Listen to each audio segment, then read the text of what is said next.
what had happened with me, that I was starting to part a little bit. I was friends, there was Linda, Mary Watkins, and I was sort of in this ilk where I thought, you know what, my viewpoint of this, if you really want to make some headway politically, what you have to do is, the important thing is the actual artist's message. Mm-hmm. And then you want to produce that in the most economical and high quality way possible so that you have money to do something with it. So in my mind, where I drew the line in terms of separatism was really purely with the artist. I thought what you do is you get locally the best musicians, and this was the start of my production career. But see, Olivia felt really differently. At that point, a lot of people had left Olivia. There were only a few of us left, I think 3 of us at that point, or maybe a little more. And I was greatly diverged in philosophy from Judy, who was the president of the company, and she had every right to have her viewpoint, but her viewpoint was separatism all the way, give as many women the jobs as possible, and it's very valid. But in terms of the far-reaching goal, I still believe more in my philosophy, which is we have to be commercially competitive. Mm-hmm. And so they did, granted, try to, and that sort of thing was really difficult for anyone who did music that wasn't folk music, because then you're talking about the budget on Let It Be Known.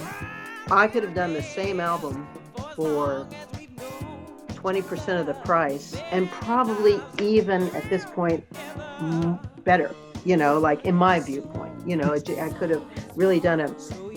But the problem was we brought musicians from all over the country, and Betty Rowland, who was really great, produced it, but it was really expensive, just super expensive.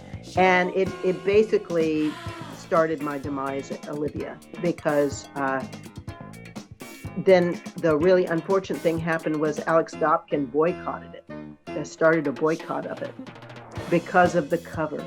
And she said that there was subliminal advertising in the cover, and sent it off to did you know about this?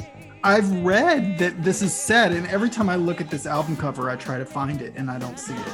It's not there, because what we did was, because we were in complete control of the artwork, what we did was we sent Alex's new record to the same guy who found all kinds of subliminal stuff in her record too. He's a fruitcake.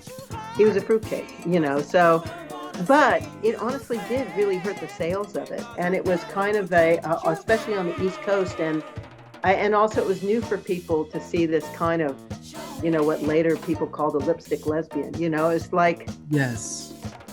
So it was just a little bit before its time, I feel, and it sort of cemented the whole idea with Olivia that I was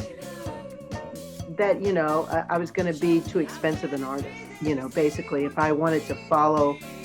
And I really thought, I said, well, let's not do it expensively, but it wasn't popular, and at that point I was sort of asked to leave. But so that was really interesting. But the honest truth was, it really made the fact that made us diverge, along with my early stuff with Olivia, made me who I am. Like, I would have never been a producer if Let It Be Known hadn't hit all these kind of bumps, and I was put out to be on my own.